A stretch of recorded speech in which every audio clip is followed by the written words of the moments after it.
בוא נגיד, אני רוצה לענות פה על שלושה ממדים שהתורה מתייחסת אליהם. יש את השאלה, מה השם רוצה? אוקיי? מה השם רוצה? מתחיל במה? אז זה רואים בתורה שבכתב. תנ"ך, אתה רואה מה השם רוצה, מבין פחות או יותר את התמונה. אגב, מה השם רוצה בתנ"ך? מישהו זיהה? לא, כאילו, מה הרעיון הגדול של מה השם רוצה? יראת שמיים, הרב אומר. יש למישהו עוד רעיון, הרצאה? דבק בשם. דבק בשם. בוא תדבק. כן. שאלה איך נדבקים. איך. כן. אז בגדול, אפשר להגיד שהתנ"ך, הרעיון הגדול שעולה שמה, זה פשוט, ועשו לי מקדש ושכנתי בתוכה. זאת אומרת, שמה הדבקות, שמה האחדות הכוללת של כל עם ישראל, שמה הברכה לכל האנושות, שמה תמור לגויים, כי מציון תצא תורה אותה להשם בירושלים.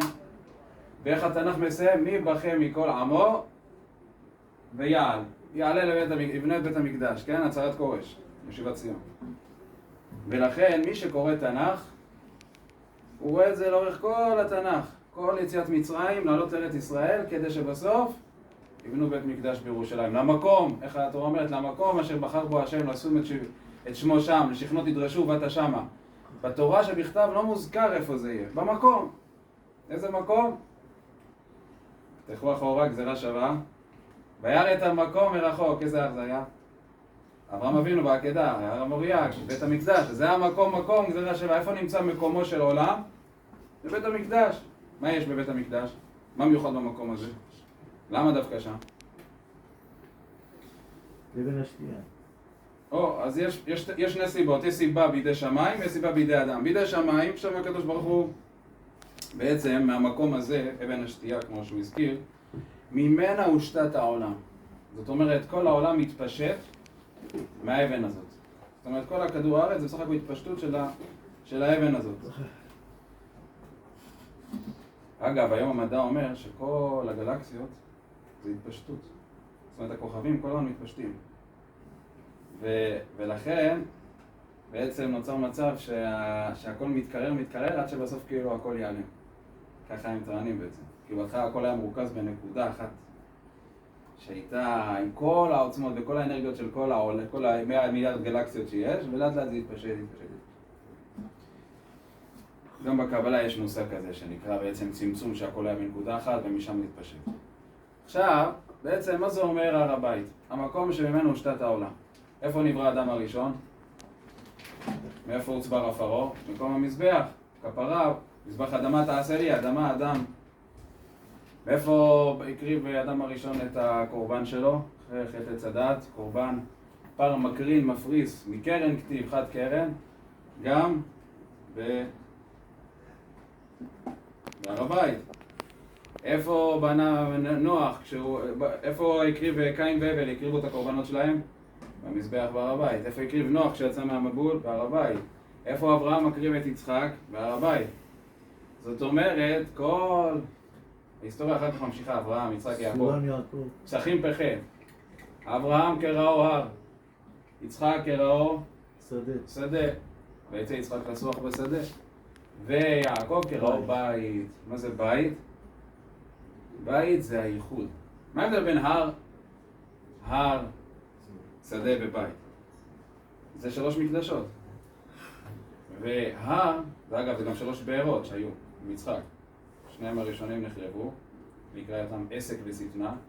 שטמון פלישתים הימלאו מעפר, מחריבים אותם. בבאר השלישית, רחובות, כי חיב השם לנו פרינו בארץ, זה בית נצחי. אומר רמב"ן שם במקום. אז בעצם הר זה בעצם מקום שבו אדם רוצה להתבודד, הולך להרים. כמו שאומרים בפיוט את שערי רצון. אלך והורהו עבודת שחק. הוא לא יודע איך לעבוד את השם. אני אלמד אותו, איפה לא מלמדים איך לעבוד את השם? בהרים. קח אותו להר הידוע. ההר יש לו, למה מאז ומתמיד, בני אדם שרצו להתקרב לאלוהות, לרוחניות, למשהו, למעבר, הלכו להרים. למה בהרים? פשוט, כי ההר הוא הכי קרוב לשמיים. הכי גבוה, אפשר כאילו הכי נושק לשמיים. אפשר הכי לראות ירא שמיים, לראות את השמיים. אוקיי, אז זה הר, אבל מה? זה מחוץ ליישוב. זאת אומרת, האלוהים מתגלה ליחידים. הוא לא מתגלה לרוב האנושות, בכלל לא יודעים מזה.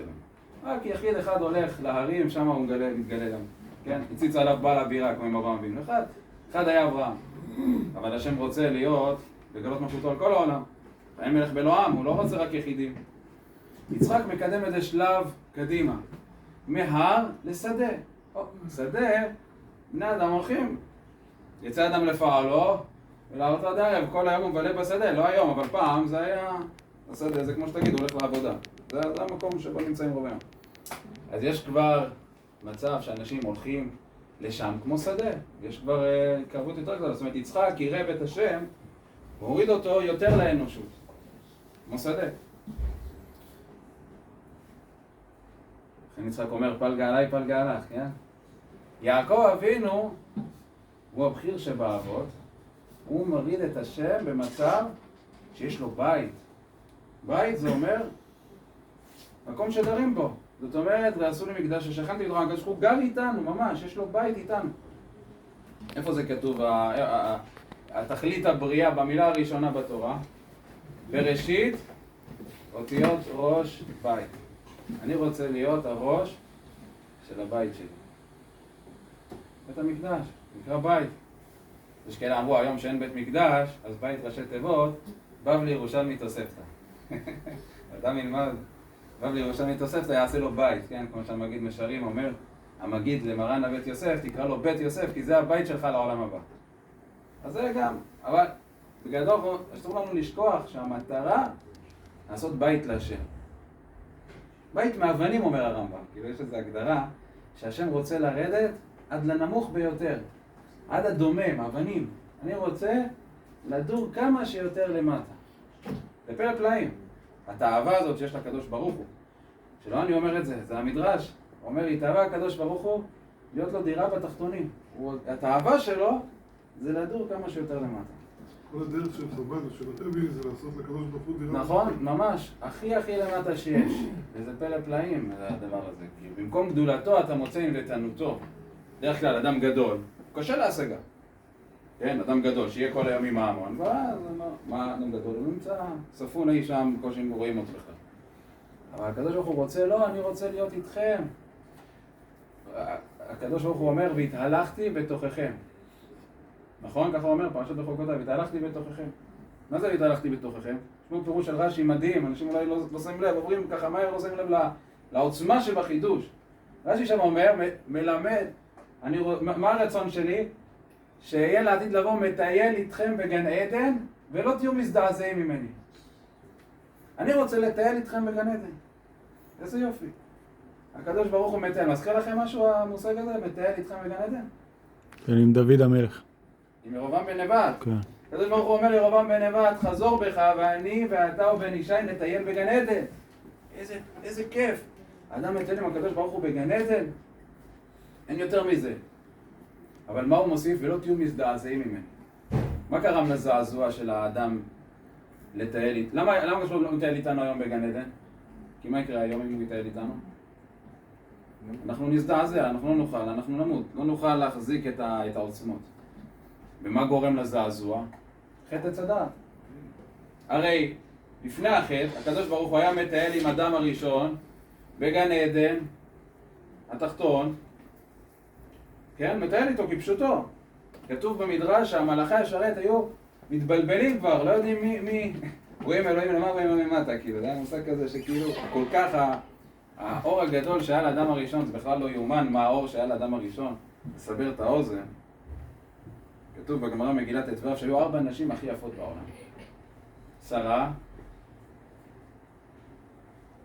אביגיל, רחב, ומחלוקת אם זו ושתי או אסתר. מה זה היופי הזה? מה מיוחד ביפות? מה מיוחד ביופי הזה? אז אחד סקירה, יש את רחב שכתוב שרק היו מזכירים אותה, כבר בן אדם היה רק מההזכרה שלה, אבל יש גם בבבלי וגם בירושלמי, שכשאביגיל ירדה מההר לפגוש את דוד ואנשיו, עם נעבר לכרמלים, מה שידוע שם, אז זה היה בלילה. והם עולים בהר והם רואים אור ממרחק של קילומטרים, אור. מאיפה האור הזה מגיע? רואים אור. הולכים, בסוף מה? בסוף מתגלה שהאור הזה מגיע מהשוק של אביגיל. גילתה שוקה בעיר 12 קילומטר. איפה יש היום יופי כזה? איפה יש? זה לא יופי גשמי, זה יופי אלוהי, זה לא יופי בכלל. זה מזכיר את מה שכתוב בגמרא רבי יוחנן, גל ילד ארעי ונפל מאורה, היה הבית חשוך, גילה את הזרוע שלו, נהיה אור הבית. בחר רבי אלעזר, אמר לו, על מה אתה בוכה? אמר לו, על היופי של ירושלים, שאתה היית מהשרידים שקיבלו את היופי של ירושלים. שכתוב 10 קבין של יופי ירדו לעולם, 9 נטלה ירושלים. מה זה 9 ירושלים? לא רק ירושלים, זאת העיר כלילת יופי מסוס כל הארץ, אלא גם האנשים קיבלו את היופי שלה. זה נדבק, היופי של השכינה נדבק גם באנשים. אז זה פלא פלאים, זה אור, זה לא סתם יופי רק כזה, זה לא יופי של כותנות אור הנחש, אלא יופי של כותנות אור באלף. זה יופי שהוא מאיר למרחקים. זה מזן אחר. אז יופי כזה, ברור לנו שאין היום, כן? טוב שאין. יופי כזה זה דבר שהאנושות לא יכלה לסבול. אז זה רק אחת מארבע נשים יפות. מי הכי יפה בהם? שרה. שרה אומרים חז"ל בפני חווה כקוף בפני אדם. כמו קוף בפני אדם. שמשווה את היופי שלו ליופי של בן אדם. זה רק כמו קוף. תחשבו מה זה חווה. חווה, איזה יופי. חווה בפני אדם. שרה בפני חווה כקוף, וחווה בפני האדם הראשון כקוף. מי זה האדם הראשון? איזה אורות יש לו? לא סתם כתוב כותנות אור. היה להם אורות, כתוב בחז"ל, עקבו של אדם הראשון מחיה גלגל חמה. הוא היה שם את העקב שלו יותר מהיר מהשמש. השמש נהיית פריירית לידו. שרגה בתיאר המעיין. זה יופי שאי אפשר לתאר בכלל. לא פלא שבגלל זה מלאכי השרת טעו בו. זה אורות שאפילו למלאכים הם, זה משהו נשגב. ואז חז"ל ממשיכים, והאדם בפני שכינה כקוף בפני אדם. אז מה זה יופי של השכינה? פלא פלאים, אי אפשר לתאר עוד שעה. אז היופי הזה, זה יופי שהוא בכלל מעל המושגים שלנו. שבגלל זה כתוב שכל מה שאנחנו רואים היום יופי זה רק ניצוצות שנפלו מהשכינה, רק ניצוצות, תלושים. זאת אומרת שאתה תדבק בניצוץ, תדבק במקור. תבין שמאיפה בא הניצוץ הזה? מהמקור, עדיף לי להידבק במקור. יהיה, כתוב כל הרואה דבר ערווה ואינו זן נהנה ממנו, משהו מסביעוז מזיו שכינה. זאת אומרת, עד שאתה מתעסק בחצץ וגוגויים וגולות, יש לך יהלומים. זאת אומרת, זה רק ניצוץ, זה כלום. השורש מגיע מהשכינה, לכן צריך להחזיר את זה לשכינה. כתוב שרבן גמליאל ראה פעם אישה יפה בקרן זווית, ברור שככה לא בעולמו. מה עשה? החזיר את היופי שלה לשכינה. זה מה שצריך לעשות, להחזיר, לדעת מאיפה מגיע היופי, מאיפה מגיע הכוח, מאיפה מגיע החוכמה. כל דבר שמעלה אנושית שאנחנו רואים, היא מגיעה מבורא עולם. רואים אדם חכם המברכים, הוא שחלק מחוכמתו, רואים אדם מכובד, הוא שחלק מכבודו, בסוף להחזיר את כל הענפים לשורש. אז אם כן, התורה בעצם אומרת לך מה היא רוצה. השם אומר מה הוא רוצה. מה הוא רוצה? הוא רוצה בית מקדש. טוב. אגב, מה הייחודיות של בית המקדש? שהוא מאחד את כל העולם תחת השם. זאת אומרת, גילוי מלכותו יתברך היא רק בבית המקדש. זה ככה, כי בחר השם בציון, יבא למושב לו. לא שואלים על בחירה. למה בחר? זה ככה השם בחר. הוא רוצה המקום הזה. זה המקום שממנו מתאחד את כל האנושות. זו הסיבה שאין לנו היום אחדות, כן? אין לנו מקום אחד שמאחד אותנו כעם. אז בסדר, אז זה אנחנו יודעים מהתורה מה השם רוצה. עכשיו, חז"ל מה הם מלמדים אותנו? חז"ל, תורה שבעל פה, מלמדים אותנו איך השם רוצה סוכה. איך עושים סוכה? יאללה, מסכת שלמה, פרטי פרטים, מהגורן, מהיקב, סולד, ענייני, קבל טומאה, דבר מגדולו מן הארץ. הכל, כל השאלות, כל הסוגיות, מכל מקום אפשרי, טוחנים מפה, טוחנים משם. פיקס, שלא יהיה אדם ספק, אחד כאן שבקלים, איך השם רוצה שהוא יקיים. תוקפים את זה מכל הזוויות, מכל האפשרויות, מכל הפינות. ואם לא מספיק בבלי, יש ירושלמי ויש תוספתא, ויש עוד פוסקים, וראשונים ואחרונים, בקיצור, זה לא נגמר וזה רק הפרטים, זה רק הטכניקה, זה רק המכניקה, איך עושים? ואז מגיעה השאלה בוערת שכל בני אדם שואלים, למה עושים את מה שעושים? הבנתי את המה, הבנתי את האיך. למה? ופה אין תשובה. ככה ציווה השם. אבל מה חסר בזה? מה שאתה אומר, הגמרא שואלת למה תוקעים בשופר? הוא אומרת רחמנא אמר תיקעו. בסדר, זה יפה, זה טוב. מה החיסרון? חיסרון שהקדוש ברוך הוא אומר את החיסרון הזה. אני אתחיל בפסוק שהקדוש ברוך הוא אומר, בפיו ובשפתיו כיבדני בליבו רחק ממני ותהי ראתם אותי מצוות אנשים מלומדה. זאת אומרת, כשאין חיבור גם בידעת היום השבועותיי לבביך, משהו פה חסר. כי האדם הוא לא נועד להיות רובוט. רובוט, אפשר למצוא רובוטים, יעשו לך רק, הם לא צריכים שום משמעות. תן להם לעשות, למלא מים, לשפוך, למלא, לשפוך, הם יעשו את זה מצוין. זה רובוטים. אגב, היום בגלל זה, העולם הטכנולוגי צועד לרובוטים. שם לא שואלים שאלות, למה, איך, שם אומרים להם לעשות משהו, עושים כמו רובוטים, יותר טוב, מה צריך את הכאב ראש עכשיו ויתחיל להסביר לעובדים, למה ומה ואיך וזה, עזוב, כך רובוטים יותר טוב. אבל זה לא מה שהשם רוצה, השם לא רוצה רובוטים, ברא אותנו כבני אדם, דווקא עם חוש ביקורת וזכות בחירה ורצון להבין כל דבר. אדם מחפש משמעות. זה לא אני אמרתי, זה פסיכולוג אמר. ויקטור פרנקל, מי שמכיר, זה אחרי פרויד שאמר שהאדם רק בא ליהנות, בא ויקטור פרנקל, גילה חידוש. למה? כי הוא עבר את השואה, וראה שבשואה אנשים לא נהנו בכלל, בלשון המעטה, ועם כל זאת, עשו את כל המאמצים לשרוד, אז הוא שאל מה זה, איך, לפי פרויד התזה שלו נפלה, אם זה רק בשביל ליהנות, אז תלך תמות, מה אתה צריך בכלל לחיות, על מה אתה מתעקש לחיות? נסים, איזה לשרוד במאמצים על אנושיים, בסוף הוא גילה, כי היה להם משמעות. אז הוא אמר, הוא ימצא את הנוסח, האדם מחפש משמעות. אבל באמת, האדם מחפש משמעות נצחית. אתה יכול למצוא משמעות זמנית בעולם. אני מפרנס בשביל לפרנס את המשפחה שלי, ובשביל כל מיני, שבסוף זה חוזר להנאה בסוף. אז זה לא באמת משמעות. משמעות היא צריכה להיות משמעות שהיא לא משתנית, משמעות נצחית. משמעות שלא קשורה אפילו, זאת אומרת, גם אם לא תהנה, אתה תמשיך לעשות את זה כי יש לזה משמעות. זאת אומרת, האמת היא יותר חזקה מההנאה. כי כשאתה קולט שאתה חי בשקר, אתה כאילו תהיה מוכן לוותר אפילו על כל הענות. למה? כי אתה מבין שזה לא אני, זה לא מבטא את עצמי. הביטוי העצמי חשוב מאוד לאדם. מה המודל שלי? לאן אני צריך, את מי אני צריך, לפי איזה מודל אני צריך לחיות? קיצור, זה לא מספק, מחפשים משמעות נצחית, ואנשים שואלים את עצמם למה. ופה אין הרבה תשובות. אין תשובות. תשאל עכשיו רב גדול, יכול להיות אפילו רב ראשי לישראל, תשאל אותו למה, אבל עושים סוכה דווקא 10 טפחים, ודווקא 7 טפחים רוחב, ודווקא לא מקבל טומאה, ודווקא מה זה כל הדברים האלה? לא יודע, זה כתוב כך. ועל זה באה הקבלה לענות. זה מה שבעצם כל כך, נקרא לזה, כבש את העולם בזמן כל כך קצר, חוכמת הקבלה. היא בעצם נתנת את התשובה לשאלה למה עושים. ופה זה כבר דבקות. הרב אמר שהדבקות זה העיקר. זה באמת נכון. גם בית מקדש זה מקום רק להידבק. המטרה היא הדבקות. מה זה דבקות בעצם? הדבקות זה רק שאני יודע למה אני עושה את זה. זה מחבר אותי בכל הקומה. זאת אומרת, לא רק בעשייה הגשמית, בגוף, בידיים, ברגליים, אלא מחבר אותי במוח ובלב, שזה הכי חשוב, זה תפילין של תפילין של ראש.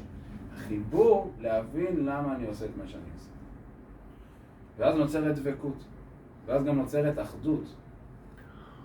כי אתה מבין שהאלוהות היא לא אי שם בשמיים, אלא היא מתלבשת עד האור של הבהמה של התפילין שלך והספר תורה שאתה קורא בו. יודעים ממה עשוי האור של הספר תורה? עשוי מאור של בהמה, מעובד בצורת כלבים. פלא פלאים. כתוב בסוף פרק שירה, שרבי ישעיה, תלמידו של רבי חנינא בן דוסא, טענה 85 תעניות. שאל למה כלבים זכו לומר שירה? הכלבים, כתוב עליהם הכלבים, אז זה נפש, לא ידעו סובעה. אז זה נפש, יזכו לומר שירה? מה הכלבים שרים, מישהו יודע? בואו נשתחווה ונכרעה נברכה לפני אדוני עשינו. מתבטלים! אתם עזי נפש, אתם מתבטלים? לא הייתה תשובה, שאל החכמים, אחד לא ענה לו. עשה תעניות. תראו גם את ההבדל בין דורות של ראשונים לדורות שלנו. היום יש לך שאלה, שאלת, במקרה הטוב שאלת, לא ענו לך, בסדר, סימן טבעי, יצאתי ידי חובתי, שאלתי, לא היה מה לה, חיפשתי קצת בספרים, לא מצאתי תשובה, נמשיך הלאה. הם לא. הם הייתה להם שאלה, לא יושנים, לא אוכלים, לא שותים, עד שהם קבלו את התשובה. זה ביקוש, אחרי שואלים למה הראשונים זכו למה שזכו, כי הביקוש היה אדיר, ההתערות הדלתתא הייתה אדירה. אנחנו מוכנים בסך הכל קצת לצאת מאזור הנוחות, לא מוצאים תשובה, חוזרים לאזור הנוחות, תעזור אותי וזהו. אבל הם עשו כל כך הרבה, כשהם גילו את האמת, רבי יצחק בן הורקנוס מגלה את האמת, הולך מפקיעין עד ירושלים ברגל ולא אוכל 8 ימים. אוכל עפר. מי יכול דברים כאלה? רבי עקיבא מגלה את האמת, הולך 24 שנה פורש מאשתו פה. זה מושגים אחרים לגמרי. אז מה היהודים של הדור שלנו צריכים לעשות? התערות הדלתתא. האדם צריך להיות כל מבקש השם יצא מחוץ לארץ. קודם כל ביקוש, מבקש השם. אם לך ביקוש, אתה לא תגלה כלום. אין מה לעשות, כי השם, זה אחד הכללי יסוד שהקבלה מלמדת, שהתערות הדלעילה היא תמיד כהתערות הדלתתא.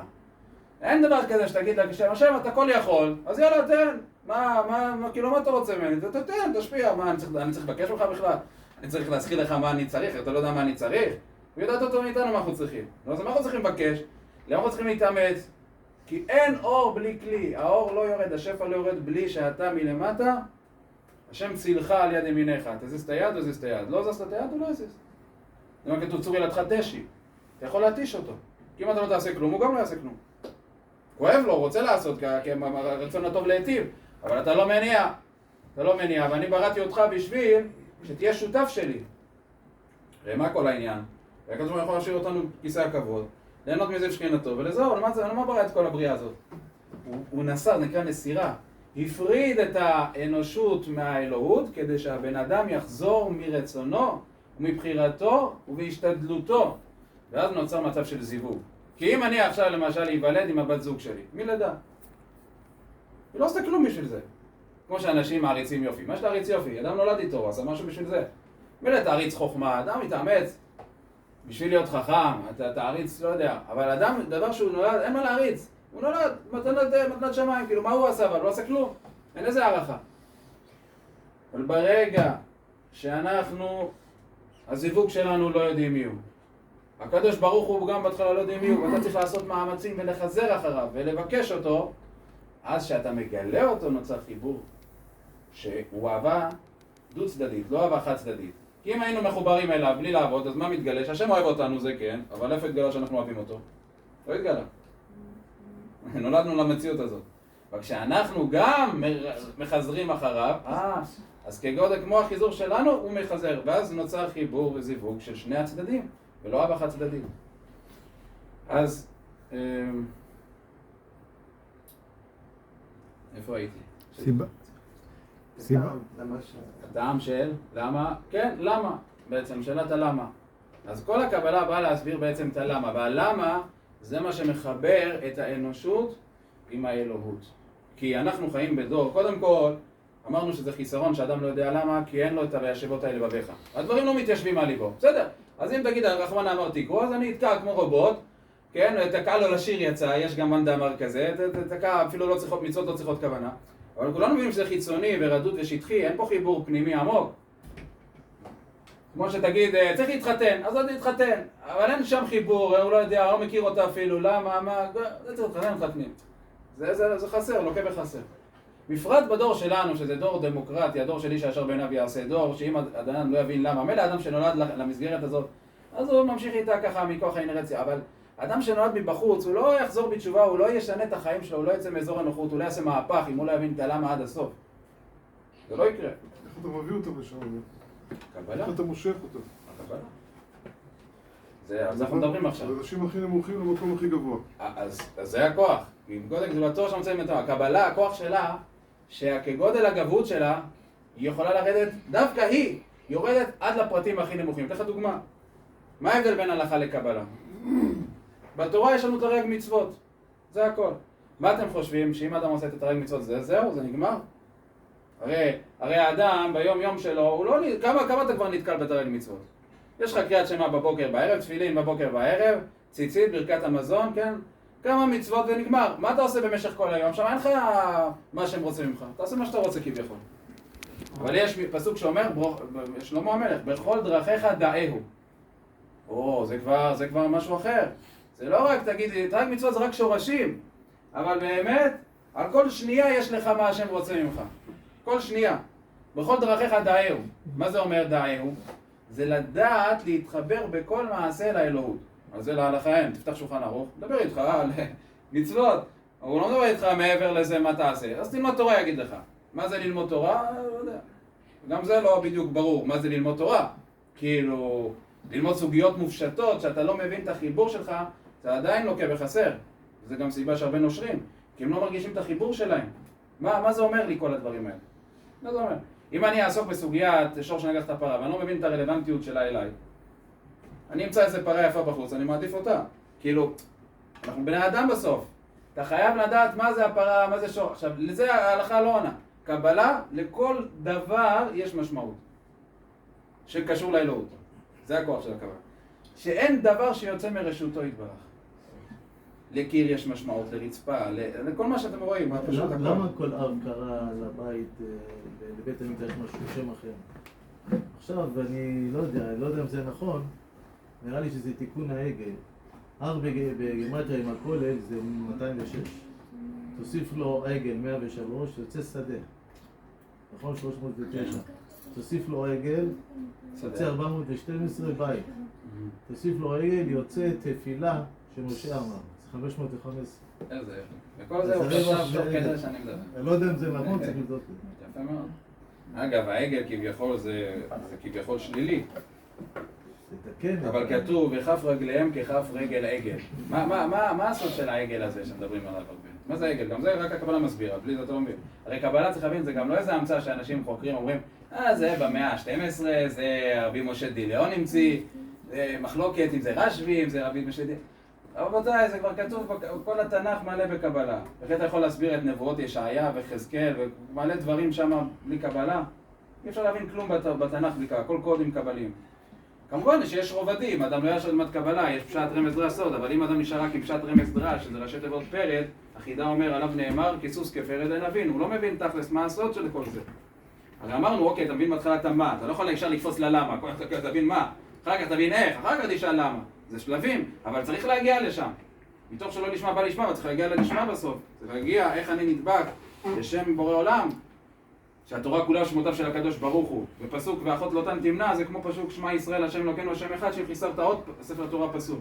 אתה יכול להסביר את זה על פי פשט? מה הקשר של שמע ישראל לבין ואחות לא תמנע? אתה משווה את הקדושה?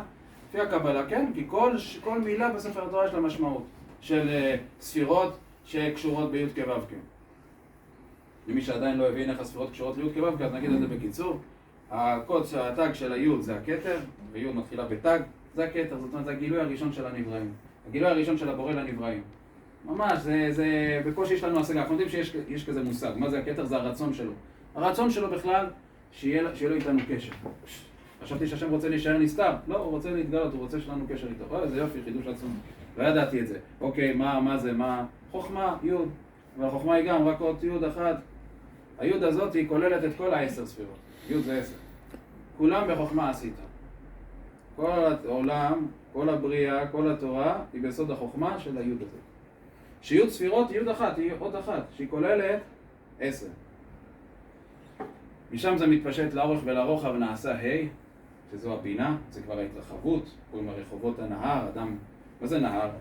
פשט נהר, בקבלה נהר זה נהורה, זה אור, אני מרחיב את האור, שאני מתחיל להבין אותו לאורך, לרוחב, לעומק, כל הממדים מתחיל להתפשט, להבין מה הולך פה. אחר כך יש לך את הו' שזו המשכה של הי' למטה, שזה חסד, גבורה, תפארת, נצח, הוד, יסוד, 6 ספירות שהן קשורות למעלה, למטה ולארבע רוחות העולם שעושים בנעינויים לכל הצדדים האלה. אוקיי? זה להמשיך את האלוהות למטה. אחר כך האחרונה סוגרת מעגל, שבעצם כל החלל שיש בכל השישה קצוות, הרי אנחנו עכשיו מוקפים בשישה קצוות, נכון? שמע ישראל, השם אלוקינו, השם אחד. 6 קצוות. זה המסגרת. ואיפה אני נמצא? בתוך המסגרת. אז מי זה החלל שבתוך? זה המלכות, זה הספירה האחרונה. זה כאילו, זה המקום. כתוב מקום זה מלכות. מה זה? זה המסגרת שבה אני יכול לפעול כנברא. אני לא יכול לפעול בלי מסגרת, אני מוגבל. יש לי גבולות. אני לא אין סוף שיכול להתפשט בלי גבולות. יש לי גבולות. מה? 6 קצוות. ואני פועל בתוכם. אז זה י' כו' כ'. זאת אומרת, כשאני אומר ספירות, זה ישר צריך להתחבר לי' כו' כ'. זאת אומרת, אתה ישר בכל דבר רואה את י' כו' כ'. ואיך רואים את זה? ישראל נגיד, שם ישראל. מה זה ישראל? יש רש למד א'. כמה צירופי אותיות יש? יש רש למד א' צירופי אותיות בספר יצירה. מה זה יש? כל דבר שהוא ישות, כלי, שיש לו הגבלה, מדידה, אורך, רוחב, גובה. אין, ראית משהו גשמי שהוא באיזה? אין. חוץ מהאוויר. האוויר הוא בלתי נתפס, אבל כל דבר הוא עשוי ממידה. מה אתה צריך להכניס עכשיו לדבר הזה? אור, מה זה האור? התכלית שלשמו הוא נועד. נגיד, תעשה כיסא. אם אף אחד לא יישב עליו, סתם שבירת הכלים זה בזבוז, כאילו, מה? אין מה לעשות בכלי הזה. מתי הכיסא הזה יבוא לתכלית שלו? כשאדם יישב עליו. מתי יבוא לתכלית הבן אדם האנושי? כשהשכינה תישב עליו. והנה השם ניצב עליו. זאת אומרת, כל עוד שהשכינה, אתה לא מרכבה לשכינה, אתה בכלל, אתה סתם, אתה כמו כיסא מבוזבז. אתה לא כיסא הכבוד, אתה לא כיסא לכבודו של העולם. כן? אז כל המטרה היא של הקבלה בסוף ללמד אותך למה אתה חי קודם בכלל. אתה יודעים מה? אפילו בוא נחזור יותר אחורה, במקום למה מצוות או למה הלכות. למה אתה חי בכלל? מה אני עושה פה בכלל? מה זה רק לשרוד, לאכול, לישון, לעבוד, לאכול, לישון, וכאילו גלגל, זה כמו בהמה, אין בו משמעות. אז אני מקווה שככה בדקות ספורות האלה, ברגל אחת, קצת נתתי כיוון מסוים למשמעות של התורה וכל ההיבטים שלה, מה, האיך והלמה, שבעזרת השם נזכה ללמוד וללמד, לשמור ולעשות נזכה לגאולה שלמה, מהרה בימינו, אמן ואמן.